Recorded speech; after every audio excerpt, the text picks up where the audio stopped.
Bienvenue à tous ceux qui sont avec nous ce matin.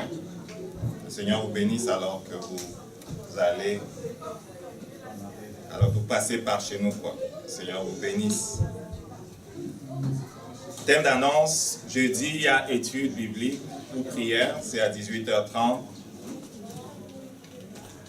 Dernière fois, on a parlé de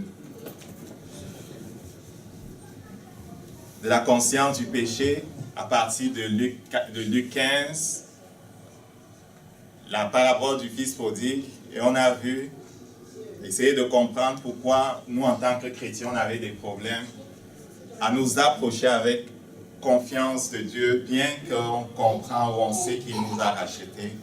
On a médité là-dessus.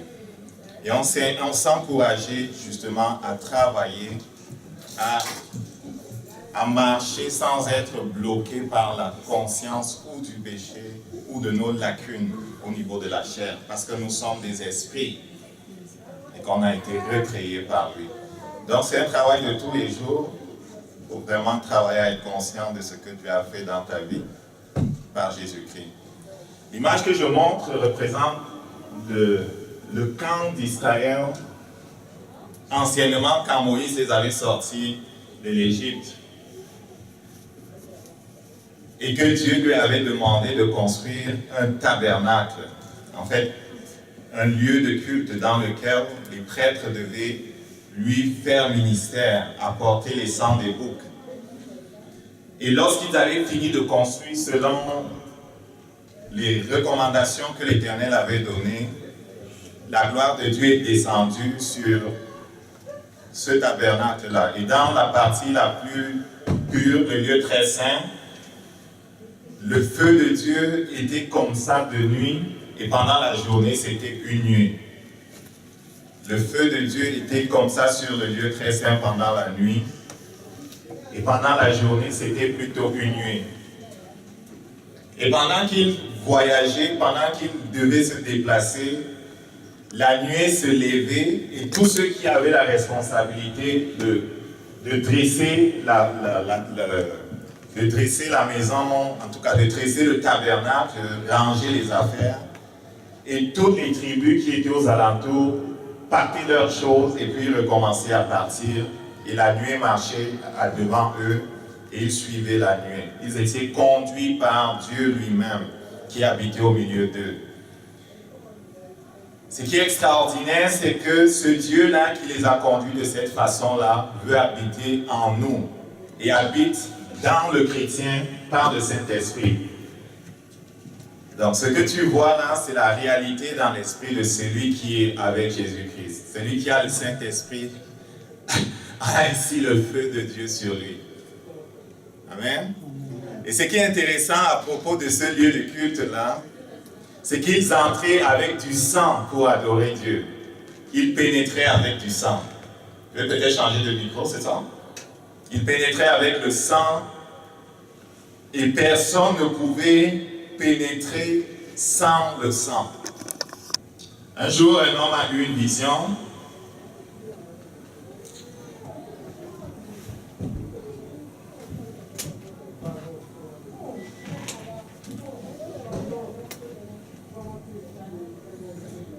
Et il a été enlevé dans le ciel et un ange lui parlait.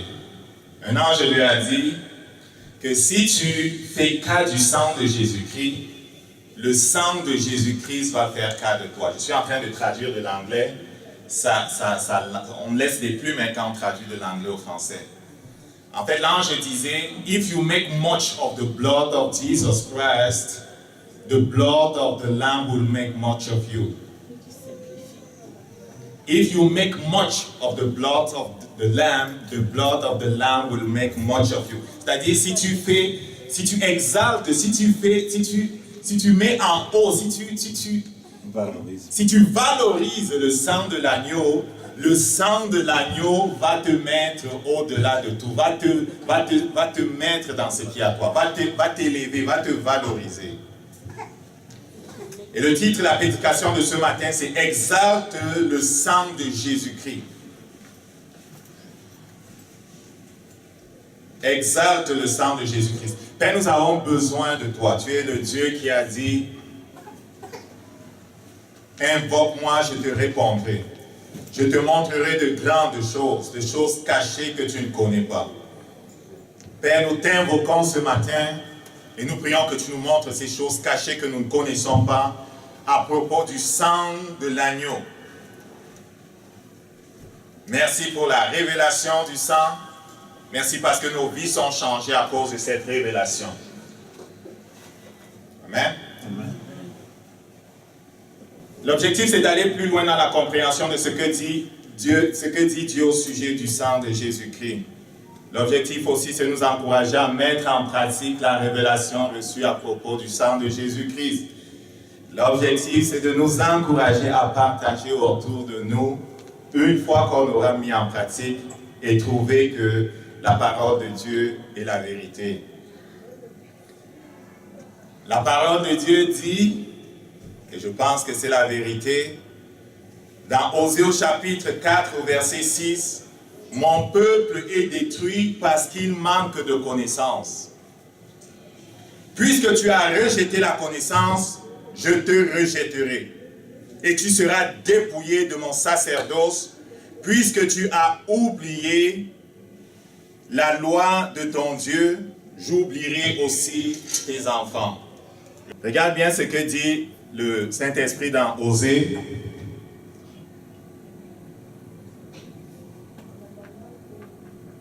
Mon peuple est détruit parce qu'il manque de connaissance. Et parfois, quand on a lu ce verset où on l'a cité en moitié, on a pensé que le peuple manquait de connaissance parce que Dieu l'avait privé de connaissance. On a pensé que le peuple manquait de connaissance parce que je ne sais pas, ils étaient pauvres, ils ne savaient pas où trouver la connaissance. Mais quand tu lis Osée 4, ce qui est arrivé, c'est que le peuple qui était supposé d'adorer Dieu seul s'était tourné vers d'autres dieux. Le contexte, c'est un contexte de rébellion. Le contexte dans Osée 4 et beaucoup dans l'Ancien Testament, c'est Israël qui repart à adorer les dieux étrangers. Et qui rejette la connaissance, qui rejette l'enseignement de Dieu. Et il dit, puisque tu as rejeté la connaissance, je te rejetterai. Tu seras dépouillé de mon sacerdoce. Et on a vu la dernière fois que le sacerdoce dont il est question ici, c'est celui de Jésus lui-même. On a vu dans 1 Pierre 2, verset 9, que nous avons le sacerdoce de Jésus-Christ en tant que chrétien. Le sacerdoce de Jésus-Christ, c'est selon l'ordre de Melchisédek, le roi de Salem. Il était roi à Jérusalem et il était le sacrificateur du Dieu très haut. Et dans l'Ancien Testament, c'est le seul qui a un double sacerdoce. Impossible dans l'Ancien Testament d'être à la fois roi et prêtre. C'était interdit. Or, Jésus, qui est prêtre selon l'ordre de Melchisédek, est aussi roi. Et nous avons le sacerdoce de Jésus-Christ en tant que chrétien. On est des rois prêtres. Et Dieu dit ici, si tu rejettes la connaissance, si tu rejettes mon alliance, tu n'auras plus droit d'exercer ce sacerdoce-là. Et souvent quand on lit, on voit, je t'ai rejeté. Mais la réalité, ce n'est pas Dieu qui nous a abandonnés, c'est nous souvent qui l'avons abandonné. Nos actions nous placent sur un terrain. Il dit, puisque tu as abandonné la connaissance, je t'ai abandonné. Mais la réalité, ce n'est pas Dieu qui nous a abandonnés. C'est nous qui l'avons abandonné. Suivant que tu marches dans l'obéissance, tu finis par te retrouver sur un terrain où les lois que Dieu a mises en place te procurent l'abondance, la bénédiction, la protection, et où tu peux exercer ton ministère de roi prêtre. Qu'est-ce que cela veut dire? Cela veut dire que tu as libre accès dans la présence de Dieu. Tu as libre accès dans la présence de Dieu pour apporter la louange, pour apporter l'adoration, pour apporter les hommes et les femmes qui sont autour de toi afin que Dieu les touche. Tu as ce sacerdoce-là, tu as le droit d'entrer dans la présence de Dieu. Anciennement, c'était interdit. Je vous dis que c'était interdit d'entrer dans la présence de Dieu. C'était le grand prêtre qui entrait dans le lieu très saint une fois par année avec le sang et avec toutes sortes d'affaires pour adorer Dieu. C'était interdit. Parce que le péché nous séparait de Dieu.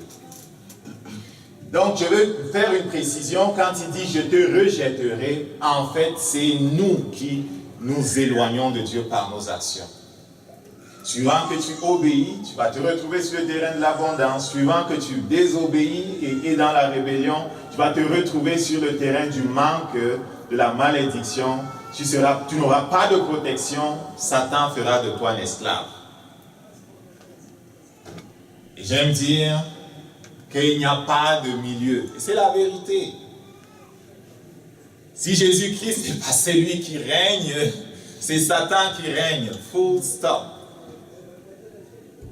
J'entends ces gens parler souvent en disant qu'ils sont des libres penseurs, ils sont des naturalistes, ils sont indépendants, ils sont ci, ils sont ça, ils ont sorti Jésus des écoles parce qu'ils veulent être des esprits libres.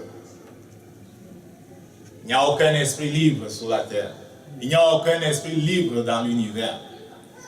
Si quelqu'un comprend ça, mets-toi ça dans la tête, il n'y a aucun esprit libre. Ou tu es sous la domination de Jésus-Christ, et ce n'est pas une domination qui est pour notre malheur, parce qu'on a été créé pour vivre avec lui, ou tu es sous la domination de l'autre. L'autre, c'est un méchant maître. Il n'y a pas de milieu, il n'y a pas de milieu. Amen. Donc, le problème c'est la connaissance, et je veux qu'on regarde que si on ne connaît pas ce que Dieu dit du sang, Satan va avoir l'avantage de nous. Il est question du sang. Le sang nous donne libre accès à la présence de Dieu. Je vous ai dit, il était interdit à ceux qui n'étaient pas de la descendance d'Aaron d'entrer dans la présence de Dieu. Il leur était interdit d'entrer dans la présence de Dieu. Hébreux 10, versets 19 à 23. Ainsi donc, frères, puisque nous avons au moyen du sang de Jésus-Christ une libre entrée dans le sanctuaire par la route nouvelle et vivante qu'il a inaugurée pour nous au travers du voile, c'est-à-dire de sa chair, et puisque nous avons un souverain sacrificateur qui est établi sur la maison de Dieu, approchons-nous avec un cœur sincère dans la plénitude de la foi, les cœurs purifiés d'une mauvaise conscience et le corps lavé d'une eau pure. Retenons fermement la profession de notre espérance, car celui qui a fait la promesse est fidèle. Un libre accès dans la présence de Dieu. À cause de quoi? À cause du sang.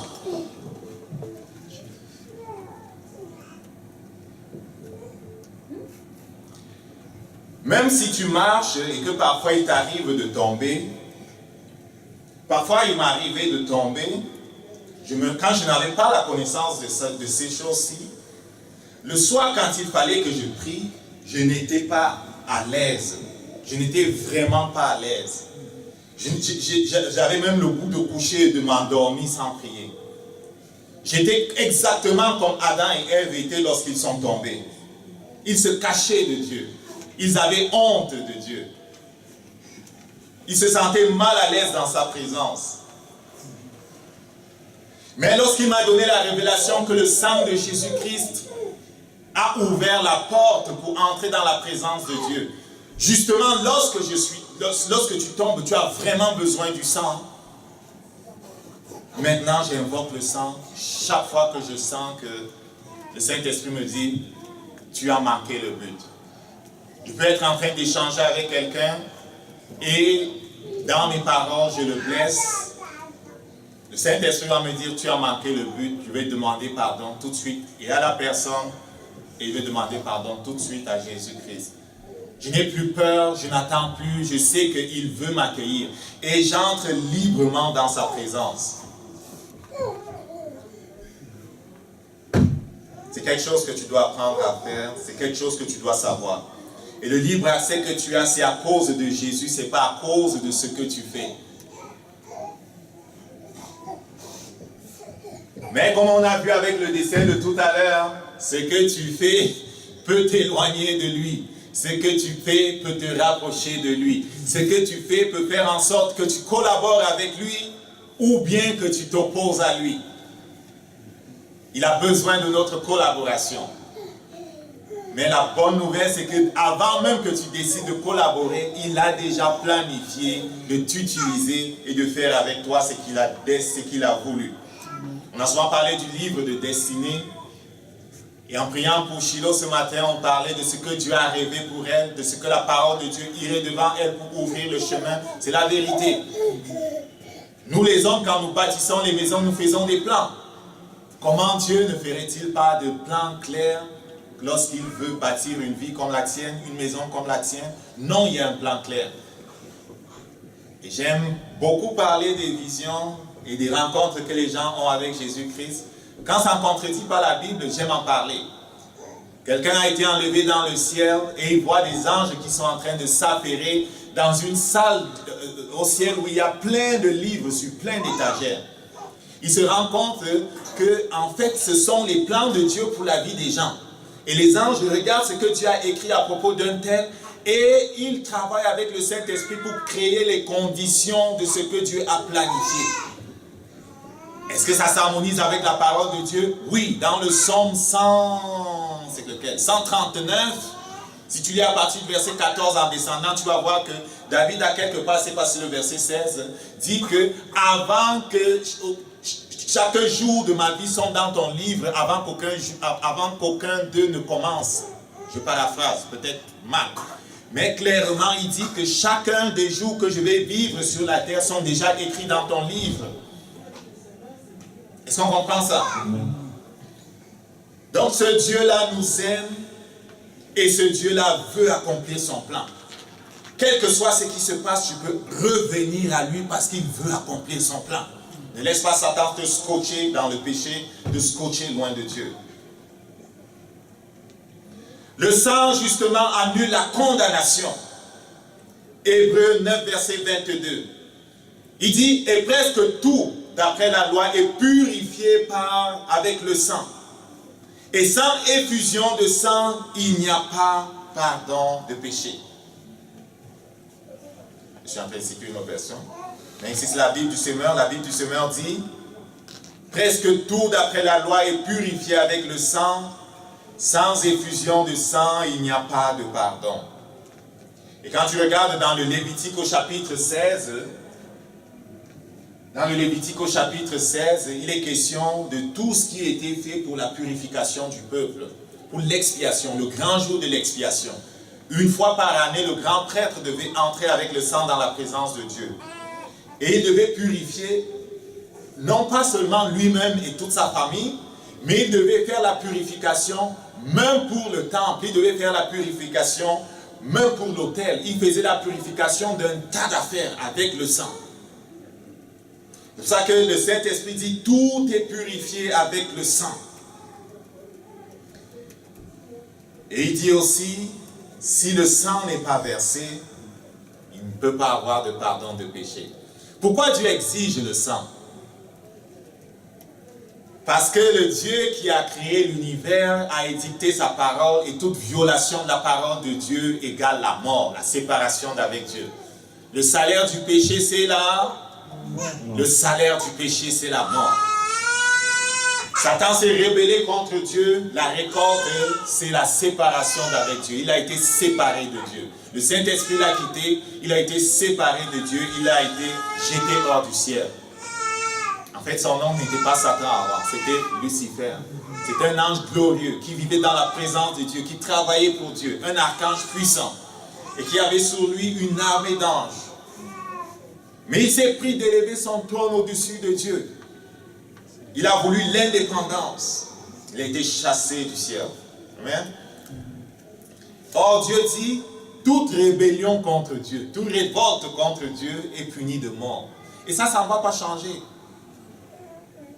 Ça ne va pas changer. Mais la bonne nouvelle, comme il dit, c'est qu'il a pourvu lui-même un sacrifice. Ok? Jésus a pris ta place, tu n'as pas besoin de mourir. Le sang annule toute condamnation. Et quand je lis ça, ça me fait plaisir vraiment parce que parfois Satan va venir contre toi avec la condamnation. Parfois, Satan va venir contre toi avec la condamnation. Il va dire à Dieu, tu as dit que celui qui pêche mérite la mort. Celui qui pêche mérite ceci. Celui qui pêche mérite cela. Il accuse. C'est pour ça qu'on l'appelle l'accusateur des frères. Mais Jésus-Christ qui a versé son sang fait en sorte qu'il n'y a aucune condamnation qui peut tenir dans ta vie. Et au fur et à mesure qu'on avance, il faut que tu comprennes que ces vérités-là, tu peux les transformer en prières d'autorité. Amen. Qu'est-ce qu'il dit dans le livre de la Révélation? Ils l'ont vaincu à cause du sang de l'agneau et la parole de leur témoignage. On a la victoire sur Satan lorsqu'on comprend ce que Dieu a fait par Jésus-Christ et que l'on dit la bonne affaire. Et que notre témoignage correspond au témoignage de Dieu. Est-ce que vous comprenez ça? Si ton témoignage ne correspond pas au témoignage de Dieu, cela ne marchera pas. Donc ce qu'il faut que tu saches en avançant, c'est que c'est Dieu qui parle. Et quand Dieu a parlé, si ce que tu vis est en opposition avec ce que Dieu a dit, tu dois te lever et dire, je sais ce que Dieu a dit, il n'y a pas de condamnation. Satan, tu ne me condamnes pas. Je suis tombé, mais le sang de Jésus est plus grand que mon péché. Le sang de Jésus est plus grand que cela. Il ne me condamne pas. Et tu refuses que l'accusateur, tu refuses que la dépression, tu refuses que les ténèbres t'envahissent. Tu te lèves, tu reçois de Dieu la force de marcher dans la justice. Voilà justement, le sang purifie la conscience du péché. Et justement, pendant l'étude biblique, on se demandait, pendant l'étude biblique dernièrement, on se demandait c'est quoi qui fait qu'on ne fonctionne pas comme Jésus. Fonctionner. Bien qu'on a été sauvé. Et on pouvait voir avec les deux jeunes hommes de la parabole que et le grand frère et le petit frère ne se voyaient vraiment pas comme les fils de leur père, ayant les droits que le père a, ayant sur les possessions de leur père les mêmes droits que leur père. Le fils qui avait péché, quand il revient, il dit, reçois-moi comme l'un de tes mercenaires, prends-moi pour que je travaille pour toi, pour que tu me payes. Et l'aîné, quand il revient et qu'on est en train de faire la fête pour le fils, parce que le père avait résolu de faire la fête, ou plutôt de le prendre comme un esclave, de faire la fête, le fils aîné ne veut pas rentrer, il est fâché. Et il dit que j'ai été ici avec toi tout le temps, tu ne m'as jamais rien donné, même pas un petit cheveu pour fêter avec mes amis. Et le père lui dit, mais mon enfant, tu es avec moi, tout ce que j'ai est à toi. Tout ce que j'ai est à toi. Mais il n'avait pas conscience. Et nous sommes parfois comme ce jeune homme-là qui s'est éloigné du Père. Bien qu'on ait été pardonné, on est conscient de nos lacunes. On est conscient de notre péché. Plutôt que d'être conscient de la justice de Jésus-Christ. Dieu ne fera pas parce que tu as prié beaucoup. Dieu ne fera pas parce que tu as jeûné beaucoup. Dieu ne fera pas parce que tu as lu toute la Bible. Dieu ne fera pas parce que tu as marché à genoux pour faire je ne sais pas moi quoi. Parce que Dieu ne fera pas à cause de ce que tu fais. Dieu fera parce que tu as mis ta confiance dans ce que Jésus a fait. Il n'y a rien de bon en l'homme naturel.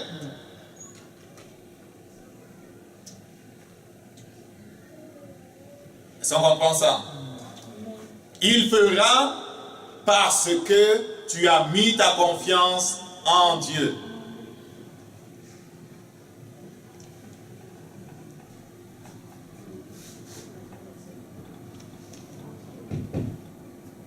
Car si le sang des taureaux et des boucs et la cendre d'une vache répandue sur ceux qui sont souillés sanctifient et procurent la pureté de la chair, combien plus le sang de Christ qui, par l'Esprit éternel,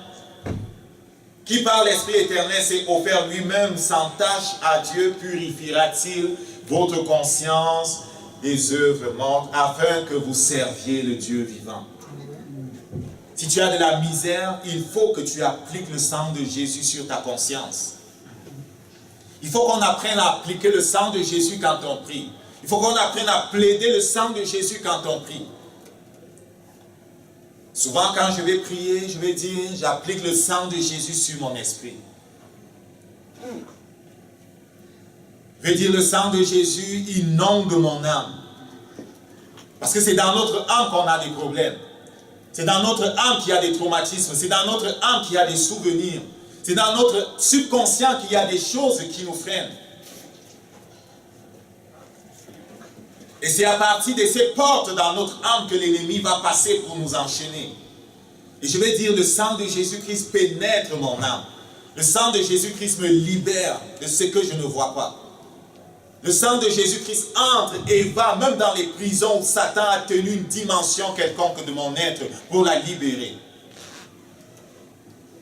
Et quelqu'un va dire, tu parles de quoi? On va le voir par la suite.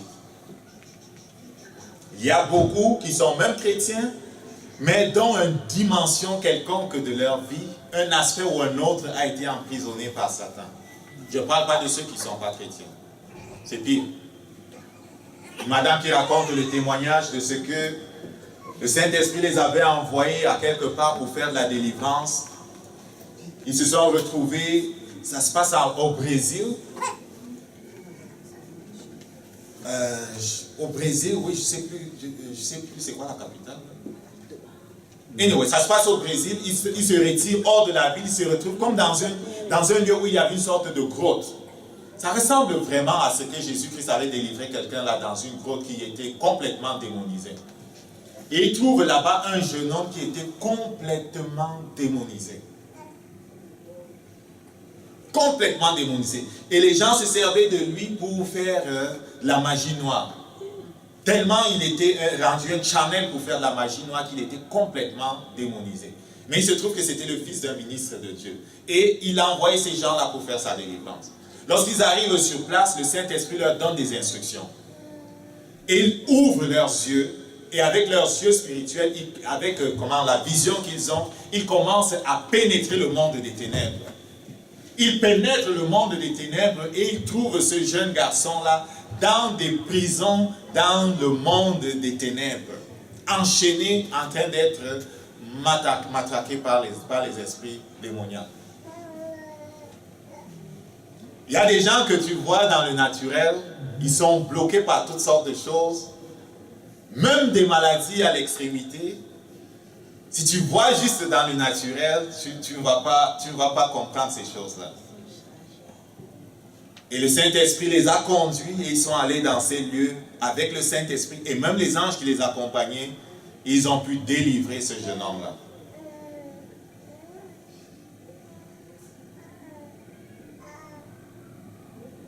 J'ai un peu dévié. Mais je parlais de la conscience du péché qui nous bloque. Je parlais de la conscience du péché qui nous empêche d'avancer. Je parlais des choses qui sont dans nos âmes et que lorsqu'on applique le sang de Jésus-Christ, cela va être dégagé. Applique le sang de Jésus. Applique le sang de Jésus-Christ. Applique le sang de Jésus-Christ. Applique le sang de Jésus-Christ jusqu'à ce que tout ce qu'il y aurait comme trace, racine, de découragement, toute semence qu'il a placée dans ton âme, que ce soit enlevé. En sorte que tu puisses entrer dans la présence de Dieu avec confiance. Regardez Jésus-Christ. Regarde Jésus-Christ quand tu lis le Nouveau Testament. Il n'essayait pas d'avoir la foi. Il n'essayait pas d'avoir la foi. Il ne doutait jamais, quoi. Et il parlait une seule fois. On va dire c'est Jésus. Écoute, il dit à quelque part, j'ai été crucifié avec Christ. Si je vis, ce n'est plus moi qui vis, c'est Christ qui vit en moi. Es-tu plus conscient de toi que de Jésus qui vit en toi? Le Saint-Esprit a-t-il de la misère à prendre place en toi? Le Saint-Esprit a-t-il de la misère à être celui qui contrôle tout ton être? Le Saint-Esprit est-il prisonnier en toi? Il ne l'était pas en Jésus-Christ. C'est pour ça qu'il disait dans Jean au chapitre 7, tu peux lire et voir, que les œuvres que je fais, ce n'est pas moi qui fais, c'est le Père qui habite en moi qui les fait. Le problème pour ceux qui sont nés de nouveau, ce n'est pas que Dieu n'habite pas en eux. Et baptisés dans le Saint-Esprit, c'est que ce n'est pas qu'ils manquent de puissance. Le problème, c'est que dans leur âme, il y a beaucoup de choses qui les ralentissent. Et l'une des choses qui nous ralentit, c'est la conscience de nous-mêmes. Lorsqu'on est conscient de nous-mêmes, malheureusement, on l'est selon la vieille nature. Or, 2 Corinthiens 5, verset 17, qu'est-ce qu'il dit? Qu'est-ce qu'il dit 2 Corinthiens 5, verset 17? Les choses anciennes sont passées, c'est ça? toutes choses sont devenues nouvelles. Voilà. C'est lui qui est en Christ, c'est une nouvelle création. Est-ce que tu es en Christ? Est-ce que tu es en Christ? Est-ce que Jésus-Christ est ton Seigneur? Est-ce que tu t'es arrêté un jour pour te repentir et pour considérer ce que Dieu dit à propos des hommes? Dieu dit de tous les hommes qu'ils sont des rebelles. Écoute, notre père Adam, là, il s'est rebellé contre Dieu. Nous sommes tous des rebelles. Il n'y a aucun bon. Certains vont dire que non, je nourris les hommes. Je suis comment il s'appelle là? Dans le monde, ils donnent beaucoup d'argent. On les appelle quoi? Un philanthrope? Comment on les appelle quoi? Un philanthrope. J'ai tout donné mon argent pour les lépreux. J'ai tout donné mon argent pour ceci. Et tout ton argent et ton or sont comme un vêtement souillé, nous dit Isaïe. Tu crois que tu vas acheter ta place dans le ciel? Tu crois que tu vas acheter la communion avec Dieu? Toutes tes bonnes œuvres sont comme un vêtement souillé. Va lire, tu vas voir. C'est pas moi qui l'ai écrit la Bible, de toute façon.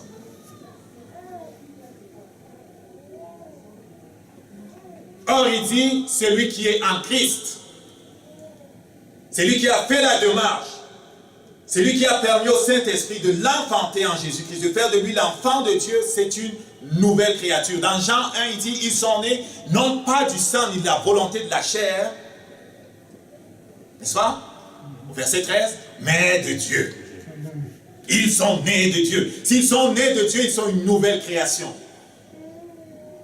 La job qu'on doit faire, les amis, c'est pour toi comme pour moi, c'est de travailler à être plus conscient de la nouvelle création. Parce qu'elle est là. C'est de travailler à être plus conscient de la nouvelle création.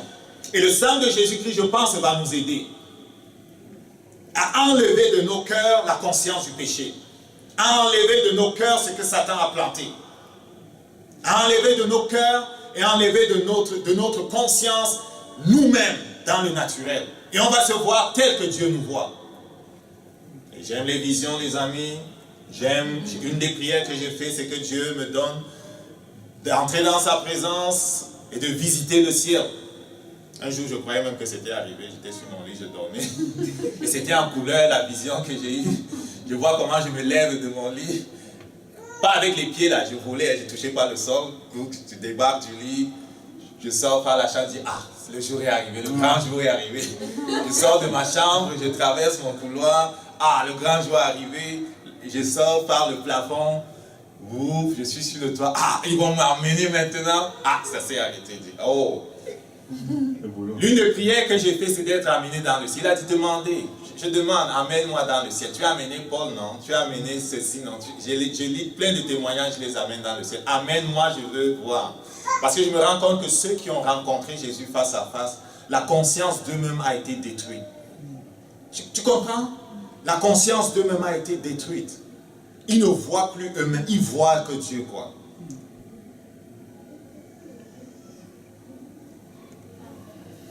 Donc il faut prier que ta conscience soit purifiée. Et je parlais de cette vision. Cet homme-là dont il est emmené dans le ciel, il se retrouve à genoux devant Jésus-Christ. Il avait comme un manteau, comment on dit ça? C'était comme un drap, une couverture sur lui. Le genre de couverture que tu vois les Hébreux porter sur eux là. Il était accroupi devant Jésus-Christ. Et Jésus lui pose la question, est-ce que tu veux que je te montre comment je te vois? Et lui a commencé à penser comme un chrétien normal pense là, que il a vu comment j'ai insulté ma femme, il a vu comment, donc il veut me montrer mes péchés. Est-ce que tu veux que je te montre comment je te vois? Lui qui avait l'habitude d'être conscient de lui-même a commencé à dire que mes péchés, mes lacunes, ce que je n'ai pas fait. C'était l'accusation, tu comprends? Mais Jésus avait un staff dans sa main, comment on dit ça en français? Le bâton du berger. Okay, le bâton du berger. Jésus avait ça dans sa main, il a tendu ça comme ça, il a soulevé le manteau qui était sur lui. Il a soulevé ça de côté comme ça.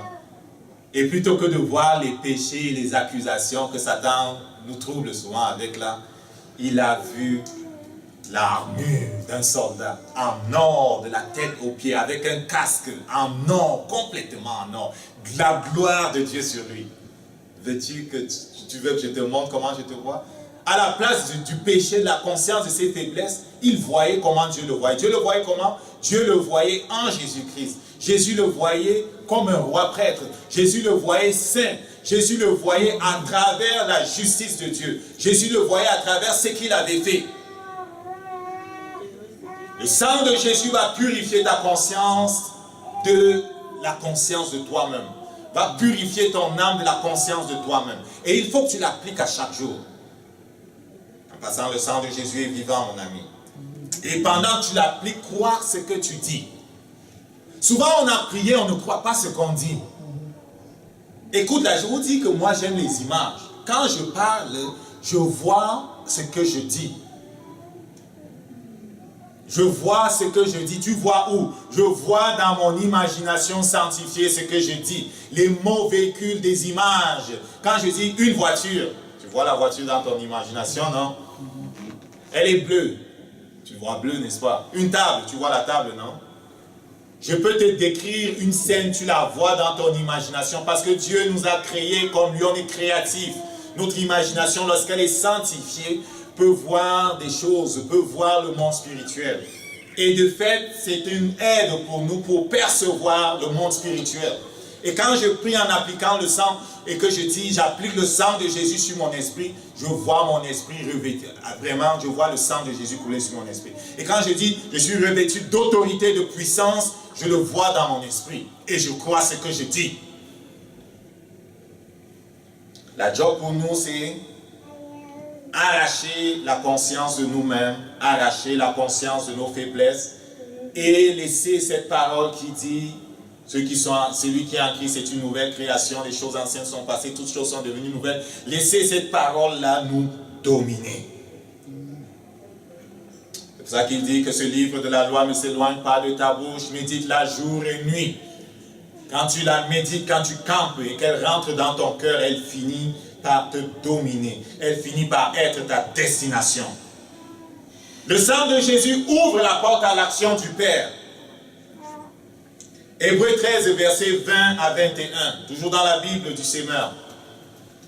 Que le Dieu de paix qui a ramené d'entre les morts le grand pasteur des brebis, par le sang d'une alliance éternelle. Qu'est-ce qui a fait agir Dieu? C'est le sang de l'alliance éternelle. C'est à cause du sang que le Père a ramené le grand berger des brebis de la mort. C'est à cause du sang qui a coulé que Jésus-Christ a lui-même été ramené de la mort. C'est le Saint-Esprit qui a écrit. Qui a ramené d'entre les morts le grand pasteur des brebis par le sang d'une alliance éternelle, notre Seigneur Jésus-Christ, vous rende capable de toute bonne œuvre pour l'accomplissement de sa volonté et fasse de vous ce qui lui est agréable par Jésus-Christ, auquel soit la gloire au siècle des siècles. Amen. Lorsque tu appliques le sang sur tes enfants, lorsque tu appliques le sang sur tes finances, lorsque tu appliques le sang sur ta vie professionnelle, lorsque tu appliques le sang sur ton mariage, lorsque tu plaides le sang qui est comme ce qui fait bouger Dieu, Dieu va bouger. Jésus-Christ a donné sa vie, son sang a été versé, il portait nos péchés, mais à cause de ce qu'il n'avait pas péché, la justice de Dieu lui a été appliquée et Dieu a dit, il ne va pas rester là, il va sortir de là. Et quand tu appliques le sang sur des choses que Satan a retenues, le Père dit, Satan, tu lâches. Parce que ce que le sang touche, l'ennemi ne saurait toucher. Souviens-toi qu'est-ce qu'il dit dans Apocalypse, qui est le livre qui parle de la fin et qui révèle Jésus-Christ. Qu'est-ce qu'il dit? Qu'est-ce qu'il dit? Il dit, ils l'ont vaincu à cause du sang de l'agneau et de la parole de leur témoignage. Quel est ton témoignage? Quel est ton témoignage? Mon témoignage, c'est celui de Jésus. Un jour, j'étais en train de discuter avec quelqu'un, je l'ai déjà dit, j'aime à le dire parce que la personne Au fur et à mesure qu'on avançait, c'était comme Étienne. Hein. Vous savez, les gens, les pharisiens, quand ils discutaient avec Étienne dans Actes au chapitre 7, ils ne pouvaient pas convaincre Étienne. Le Saint-Esprit lui-même parlait à travers Étienne. C'était compliqué, quoi. Étienne les fatiguait. Étienne les fatiguait. Pourquoi? Parce que le Saint-Esprit contrôlait Étienne et parlait à travers Étienne. Et va voir Acte 22, va voir Acte 26 quand Paul parle. Merveilleux. C'est le Saint-Esprit lui-même qui parle. Les hommes ne peuvent pas s'opposer à toi quand tu parles par le Saint-Esprit. Et cette personne-là, elle était fatiguée. Comment je parlais? Je parlais par mes pensées, les amis. Je n'ai pas de pensée propre. Je dis souvent ça. Je n'ai pas de pensée propre. Hein? Le Saint-Esprit habite en moi, il n'est pas prisonnier. Ma pensée, c'est la pensée du Saint-Esprit. Mon point de vue sur tout, c'est le point de vue de Dieu. Amen.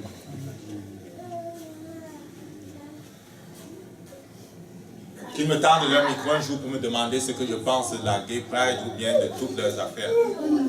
Je vais leur dire ce que mon père pense. Amen. Amen. Et donc cette personne devait dire, est-ce que tu n'as pas tes propres pensées? Tu ne fais que me citer la Bible. Non, je n'ai pas mes propres pensées. Hein? Je n'ai pas mes propres pensées. Qu'est-ce qu'il a fait Satan dans le jardin? Il a fait en sorte que Adam et Ève débarquent de la parole de Dieu. Adam marchait par la parole de Dieu. Adam ne s'est pas éloigné de ce que Dieu a dit. Adam n'a pas voulu avoir sa propre pensée. Jusqu'à ce que Satan vienne lui dire, écoute là, Dieu a-t-il vraiment dit que... Doute. Hein? Et ils sont nombreux les chrétiens qui achètent les suggestions du diable. Ça n'a pas changé, il sait ce qu'il faut faire. Il sait ce qu'il faut faire. Il va te faire débarquer de la parole de Dieu. Il va te faire mépriser la parole de Dieu. Il va te faire mettre la parole de Dieu au niveau de la parole de Confucius et les autres. Il va te faire dire que mais il y a aussi les autres, non? Vous pensez que c'est juste les chrétiens qui vont être sauvés? Il va t'amener sur le terrain où tu vas mépriser la parole qu'il redoute. Et la personne devait dire, toi tu n'as pas ta propre pensée, tu ne fais que me citer la Bible. C'était comme Étienne, quoi. Je le fatiguais. En général, je n'aime pas discuter avec les gens, surtout quand ce sont des discussions oiseuses. Je n'ai pas le temps à perdre. Mais s'il se trouve quelqu'un qui veut avancer, je veux prendre le temps de l'instruire. Et parfois, j'ai parlé des choses que je n'ai pas apprises. Le Saint-Esprit l'a parlé directement comme ça. Amen. Donc, n'aie pas tes propres pensées, mon ami. On n'a pas nos propres pensées. On est fils de Dieu, on est né non pas de la volonté de la chair ou de l'homme ou du sang, mais on est né de Dieu. Amen. Amen. Et je le représente. Je ne veux pas le déshonorer à aller avoir ma propre pensée, quoi. Ah. Le sang brise la puissance du péché et des habitudes. Dans 1 Pierre 1, verset 17 à 20, il dit, et si vous invoquez comme Père celui qui juge selon l'œuvre de chacun, sans acception de personne, c'est-à-dire sans faire de différence entre les hommes, conduisez-vous avec crainte pendant le temps de votre pèlerinage, pendant le temps de votre séjour sur la terre. Pendant que tu es sur la terre, conduis-toi avec crainte.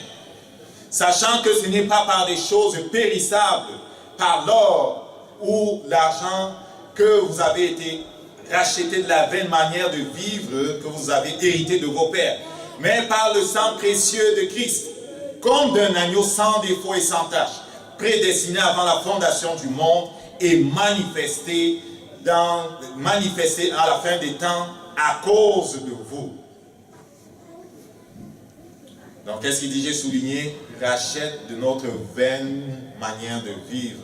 Parfois, on est venu à Jésus, mais comme la vieille nature nous a appris à faire des choses, parfois on a de la misère, ou avec la jalousie, ou avec le pardon, ou avec, je ne sais pas moi, l'alcool, on a de la misère avec ces choses-là. Parfois on est venu à Jésus, on a été délivré instantanément de tout, mais parfois certains sont venus, ils ont de la misère encore, avec la colère, avec ci, avec ça.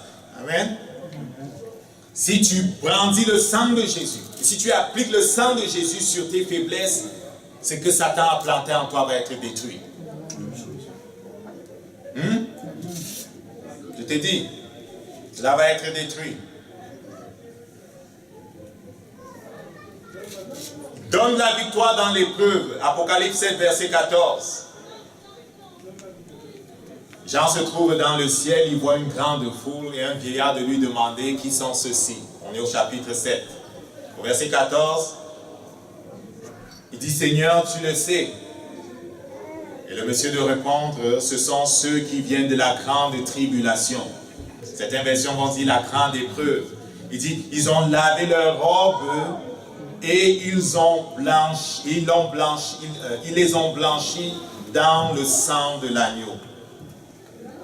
Cela me faisait penser à Zacharie 3, versets 1 à 10. Si tu lis, tu vas voir Zacharie, le prêtre de Dieu, Israël, péché, et il se retrouve devant Dieu. Et Satan est là à côté en train de l'accuser. Va lire ça, c'est assez intéressant. Satan est en train d'accuser Zacharie qui représente Israël. Et il est dit que Zacharie est vêtu de vêtements sales. L'iniquité d'Israël, le péché d'Israël. Les vêtements dans la parole de Dieu représentent comment Dieu nous voit, représentent notre justice. Or, en termes de justice, parce que le peuple marchait dans le péché, parce que le peuple marchait dans la rébellion, Israël n'en avait pas. Et le prophète Josué, c'est pas Zacharie, pardon, le prophète Josué qui représente le peuple qui se retrouve devant Dieu est complètement sale. Zacharie 3. Mais le grand prêtre là, c'était Josué. Satan l'accusait. Et l'Éternel dit quoi? Que l'Éternel te réprime, Satan, que l'Éternel te réprime. Lui qui a choisi Jérusalem. Est-ce que tu comprends ça? Et il parle par la suite même du germe. Il parle de Jésus-Christ qui va venir. Il parle du salut qui va venir en Israël en un jour. Il parle de la rédemption. Et Josué, comme la parabole de Luc 15, Josué, plutôt que d'être réprimandé, Dieu dit, enlevez-lui ses vêtements sales, mettez-lui des vêtements propres, mettez-lui un turban d'or. On lui a mis des vêtements royaux. Comme dans la parabole, je pense que Jésus pensait à ça lorsqu'il parlait de la parabole de Luc 15. Donc dans Apocalypse, on voit les gens qui viennent de la grande tribulation. La grande tribulation, c'est quoi? On parle des 7 années, quand l'Antéchrist va prendre le gouvernement de cette ère. Les 7 années, ça arrive, quand on parle de ça, les gens pensent qu'on niaise. Mais il y a pendant 7 ans un homme qui va régner sur la terre. Le gouvernement mondial avec l'Antéchrist, ils vont régner sur la terre. Pendant 3 ans et demi, il va se comporter comme il avait promis. Okay? Il va faire un pacte de 7 ans. Il va ramener la paix en Israël avec les autres. Il va permettre aux Juifs de reconstruire leur temple. Il va leur permettre de reprendre le culte. La mosquée d'Al-Aqsa et le grand temple, le grand temple qui va être construit, vont être face à face. Ça va être un semblant de paix. Tout le monde va se réjouir. Mais au milieu, il va se déclencher. Il va entrer dans le temple comme Jésus-Christ l'avait prophétisé. Il va dire qu'il est Dieu. Il va demander l'adoration des hommes. Il va enlever son masque. La grande épreuve va commencer. Il va pourchasser tous ceux qui sont vraiment chrétiens. Et c'est à ce moment-là que Jésus-Christ enlèvera l'Église. Et ceux qui sont de Jésus-Christ, lorsqu'ils paraîtront dans le ciel, ce qu'on va voir, c'est des vêtements blancs. Et on dit qu'ils l'ont lavé dans le sang de Jésus et ils viennent de la grande épreuve. Moi, j'interprète en disant que quelle que soit l'épreuve dans laquelle tu peux te trouver, le sang de Jésus te donne la victoire. Je pense que Jésus-Christ a vraiment besoin qu'on réalise que lorsqu'à la croix il est mort, il a vraiment détruit la puissance de la mort. Et que dans notre vie aujourd'hui, la mort n'est pas supposée de régner. D'aucune façon, la mort ne doit régner sur toi. Et alors qu'il t'accuse et dit que tu n'es rien, il dit que tu es roi. Parce que Jésus-Christ a porté le prix de notre péché, a payé le prix de notre... a porté notre faute. C'est que Jésus a, on l'a reçu. Jésus est roi, Dieu nous a donné la royauté de Jésus. Ce qu'on avait, Jésus l'a pris. Donc je t'invite à méditer vraiment Zacharie au chapitre 3, verset 1 à 10. C'est vraiment très beau. C'est vraiment extraordinaire. Et comment prier avec ça? C'est comme je t'ai dit, Dieu veut que tu exerces ton ministère de roi et que tu saches que Jésus-Christ l'a fait pour toi et que tu ne te laisses pas écraser. C'est le message qui revient encore et encore à travers les slides. Voilà le verset dont je parlais tantôt, Zacharie 9, verset 11. Le sang délivre les captifs de la fosse. La fosse, c'est un lieu spirituel. Ce n'est pas comme un trou qu'on a mis quelqu'un dedans là. La fosse, c'est un lieu spirituel. Tout comme la mort et le séjour des morts qui vont qui vont rendre leur mort à la fin des temps sont des lieux spirituels. Est-ce que les gens comprennent ça? Et toi, à cause de ton alliance scellée par le sang, je retirerai tes captifs de la fosse où il n'y a pas d'eau. À cause du sang de Jésus-Christ, Satan ne peut pas tenir un domaine quelconque de ta vie dans ses prisons. Isaïe 45 parle des portes d'airain, des portes de fer qui sont brisées. Satan ne peut pas te tenir dans ces prisons. Il ne peut pas tenir ta vie sentimentale dans des prisons. Il ne peut pas tenir ta santé dans des prisons. Il ne peut pas tenir tes enfants dans des prisons. Et s'il a des prisons, il a des prisons, mon ami. Il a des prisons, je te dis. Il a des prisons. Et la madame qui a un ministère de délivrance là, encore, sa sœur était à l'extrémité, malade. À l'extrémité, les médecins avaient tout abandonné. Elle était dans un coma profond à l'hôpital. Elle priait, elle priait. Elle a dit aux gens que je m'en vais prier jusqu'à ce que j'obtienne la réponse. Il y a parfois le Saint-Esprit te pousse à dire que si je n'ai pas la réponse à telle affaire, je ne me lève pas de la chambre de prière. Elle s'est mise à prier, je ne sais pas combien de temps. Dieu a envoyé un ange. Dieu a envoyé un ange dans sa chambre. L'ange lui a dit, je suis venu pour t'aider à récupérer ta sœur. L'ange la prend de sa chambre et ils sortent de là. Je vous parle beaucoup de choses qui, vous allez dire, ce n'est pas écrit dans la Bible. Mais c'est l'expérience d'une sœur que l'on peut faire confiance. Et quand on lit des versets comme ceux-ci qui parlent des fosses, et quand on lit dans les Psaumes d'autres places qui parlent des lieux où le séjour des morts, où les morts sont tenus captifs, il y a des lieux spirituels, quand tu as les yeux pour voir, tu vas les voir. En tout cas, c'était son témoignage, ça vaut ce que ça vaut, je pense qu'elle dit vrai. L'ange sort avec elle de la chambre en esprit, et ils vont dans la rue, ils entrent dans les égouts, ils vont profondément sous les égouts, et ils vont dans des lieux spirituels. Ils sont arrivés dans un lieu où il y avait une chambre, c'était comme à l'hôpital, ça sentait la mort. Plein de gens étaient alités là-bas. Vous êtes déjà allé à l'hôpital, vous là? Ça sentait la mort. Vous savez que la mort a une odeur? Ça sent comme les terres, ça sent, je ne sais pas quoi, qu'est-ce qu'ils font avec ces affaires-là. Ça sent un truc là qui te cale à la gorge.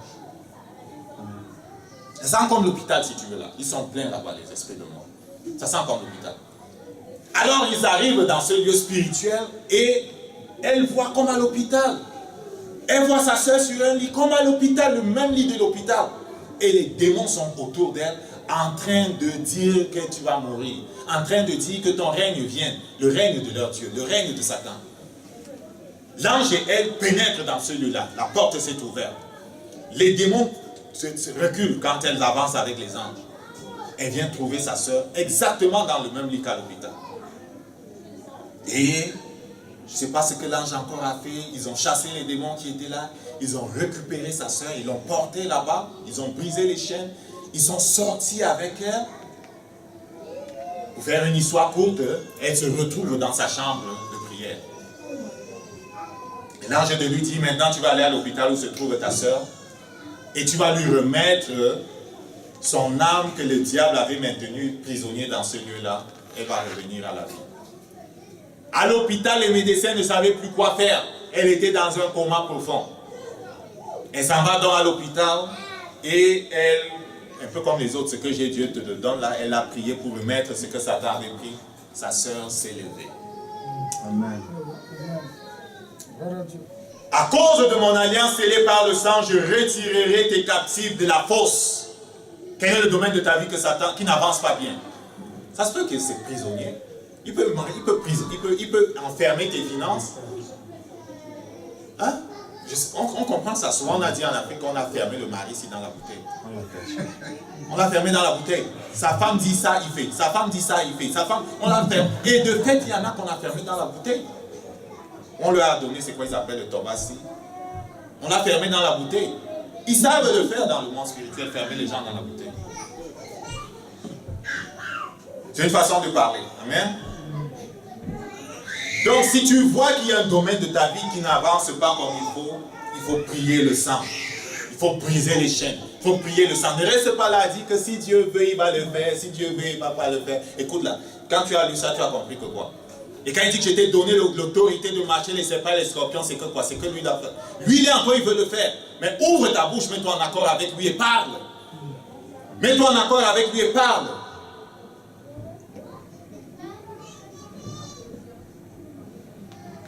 Hébreux 2, versets 14 à 15, mon ami.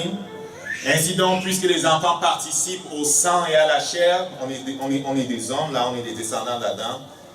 Il a participé, c'est Jésus-Christ. Il a participé lui-même afin que par la mort il anéantit celui qui a la puissance de la mort. Ça, c'est un verset que tu dois connaître, mon ami.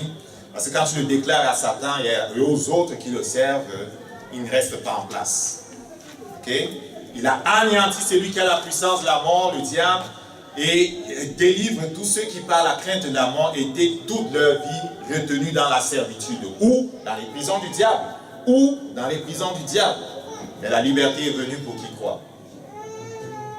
Jésus-Christ nous nourrit spirituellement par son sang et par son corps. Jean 6, versets 53 à 58, j'aime vraiment ça. J'aime vraiment ça parce que c'est la vérité. Je prie avec ça aussi souvent que je peux, en prenant le pain et le vin chez moi dans mon closet, on appelle ça mon walking. Je prie aussi souvent que je peux en voyant ce que Jésus dit. Qu'est-ce qu'il dit? Il dit en vérité, je vous le dis, si vous mangez la chair du Fils de l'homme, si vous buvez son sang, si vous ne mangez point la chair du Fils de l'homme, si vous ne buvez point son sang, vous n'avez point en vous la vie. Il dit, c'est lui qui mange ma chair et boit mon sang à la vie éternelle. Et je pense que c'est la vérité. Et je le ressusciterai au dernier jour. Je veux que tu comprennes qu'à propos de cette résurrection, il parle de la résurrection des corps. Amen. Parce que celui qui vit et croit en lui ne mourra jamais. Moi, je ne vais pas mourir. Amen. Amen. Le jour où tu vois la tente dans laquelle j'habite inanimée, ne te mets pas à pleurer comme un idiot là. Je suis parti. Et je suis content au ciel et ne te fatigue pas. Amen. Mais si j'ai péché et qu'il m'a sorti avant le temps, tu peux pleurer parce qu'il m'a sorti avant le temps. Mais il n'y a pas l'intention de sortir avant le temps. Tu comprends? Il n'y a pas l'intention de sortir avant le temps. Et donc, quand j'aurai fait tout ce que j'ai à faire, si tu vois la tente dans laquelle j'ai habité, assis là et comme inanimé, ne t'en vas pas pleurer comme un idiot. Amen. Parce que je serai dans le ciel. Et qu'au dernier jour, il va redonner à mon corps la vie. Mais mon esprit ne mourra jamais. Amen. Verset 55, ma chair est vraiment une nourriture. Donnez-moi quelques minutes s'il vous plaît. Mon sang est vraiment un breuvage. C'est lui qui mange ma chair et qui boit mon sang demeure en moi et je demeure en lui. Si tu laisses ces paroles te dominer, tu seras plus conscient de Jésus plutôt que de toi-même. Parce que tu vas dire, il demeure en moi, je demeure en lui. Et comme dans Jean 17, moi en eux, toi en moi, eux en nous. Waouh quoi. Les démons sont confus, ils ne savent plus ce qu'il a. Verset 57. Comme le Père qui est vivant m'a envoyé et que je vis par le Père, ainsi celui qui me mange vivra par moi. Et quand je prie, je dis, je vis par toi Jésus, je vis par Jésus.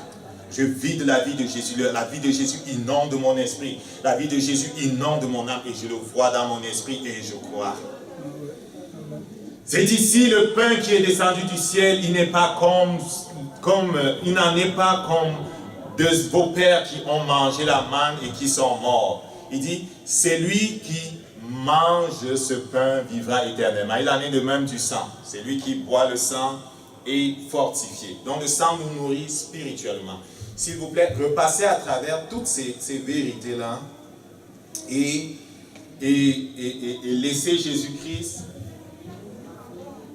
vous amener dans ce qui est à vous. Je vais vous montrer rapidement quelque chose Donnez-moi quelques... C'est quoi ça? Donnez-moi comme une ou deux, quelques minutes. Où est la sortie audio ici? Hein? À droite.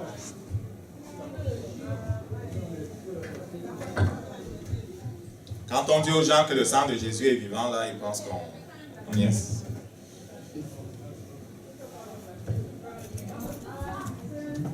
Ah. Ok.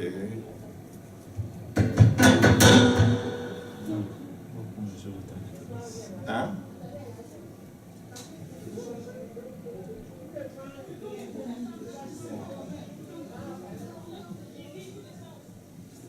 Ok, c'est pas grave. Je vais la raconter l'histoire. C'est l'histoire d'un homme, un archéologue chrétien, à qui Jésus-Christ a permis de faire des découvertes extraordinaires. Il a découvert par exemple l'arche de Noé. Il a découvert un tas de choses. Et l'une des choses qu'il a découvert, c'est l'arche de l'Alliance. Le 8 janvier 1982, Ryan White, par la grâce de Dieu, a découvert à Jérusalem. On pensait que c'était en Éthiopie, on pensait que c'était ailleurs. Il y a eu toutes sortes d'histoires à propos de l'arche de l'Alliance. Mais ça se trouvait à Jérusalem. La dernière fois où on a vu l'arche de l'Alliance, c'était quand, pendant la chute de Jérusalem, en 600, je peux me tromper sur les dates, quand Nebuchadnezzar entrait à Jérusalem. Jérémie avait dit que Dieu a dit que vous devez vous soumettre parce qu'on a péché, on va être déporté. Il a prêché à Jérusalem qu'on allait être déporté, le roi ne voulait rien savoir, les gens ne voulaient rien savoir. On a presque tué Jérémie à cause de ça. Ok? Quand Nebuchadnezzar est arrivé, Jérémie avait demandé à des gens de prendre l'arche qui était dans le temple avant que la ville ne tombe, et de le cacher dans des cavernes à Jérusalem. Ils ont emballé, ils ont caché ça sous des montagnes quelque part. Pendant longtemps, on se demandait où était l'arche. Et même quand ils ont reconstruit le temple de celui-là, comment on appelle, le roi Hérode, Hérode le Grand, quand ils ont reconstruit le temple à Jérusalem, il n'y avait plus d'arche. Ils ont vécu pendant longtemps, ils ont fait le culte, il n'y avait plus d'arche dans le lieu très saint. Est-ce que vous comprenez ça? Il n'y avait plus d'arche dans le lieu très saint. Donc ils faisaient simplement le culte comme ça, mais il n'y avait même plus d'arche. Okay? Donc, l'arche avait été cachée. Il fait des fouilles, le Saint-Esprit, comme il a conduit à découvrir d'autres choses, le conduit jusqu'à y découvrir l'arche. Et il a trouvé que l'arche était positionnée vraiment en dessous du lieu où Jésus-Christ a été crucifié. Et pendant qu'il était à la croix, Dieu est puissant, Dieu est puissant, Dieu est puissant. Regarde. L'idiot là m'a gâté. Dieu est puissant. Il était placé en dessous de là où la croix de Jésus était. Quand Jésus est mort et que son sang a coulé, c'est entré dans les craques. Dans les craques, ça a coulé jusqu'à aller se tomber sur le propitiatoire. Donc Ryan White, il a découvert et il a pris il est venu dans ce lieu-là. Il y a 4 anges qui sont venus lui dire, en se présentant à lui, je vais vous envoyer la vidéo sur le WhatsApp. C'est en anglais par contre, je n'ai pas le temps de traduire. Les 4 anges là lui ont dit, nous sommes les 4 anges qui sont assignés à l'arche de l'Alliance. Dieu avait prévu de faire une révélation spéciale du sang de Jésus. On veut que tu prennes comment on appelle ça, un extrait du sang et tu le fasses analyser. Ils ont dit quoi faire? Ils ont dit tu vas le faire, tu vas donner dans un laboratoire, ils vont te faire tourner ça pendant 72 heures, après ils vont faire ceci, ils vont faire cela. On le fait avec le sang des momies là, pour essayer de voir les gens qui font biochimie, qui font les trucs, des analyses. Vous savez qu'on peut trouver, on peut prendre le sang des momies, les sangs qui est comme sec là, mort là, on peut. Mais s'il y a quelque chose qu'on ne peut pas faire avec le sang d'un mort, parce que le sang c'est le sang mort, c'est compter les chromosomes. Tu ne peux pas compter les chromosomes d'un sang mort. En tout cas, il parlait des choses scientifiques là que je ne comprends pas. Donc, il prend le sang selon ce que les anges lui ont dit, et il s'en va dans un laboratoire à Jérusalem, puisqu'il avait obtenu le permis pour faire l'excavation de eux-mêmes. Il dit, prenez ce sang-ci, examinez-le. Ces gens-là, selon la procédure qu'il a dit, les gens-là sont en train de faire l'examen. Il revient quelques jours plus tard, il dit, faites encore ça, et puis il va essayer de me compter les chromosomes. Les gens-là lui disent, mais ça ne sert à rien, c'est le sang d'un mort. Ça vient d'une... Parce qu'on ne fait pas ça avec les momies.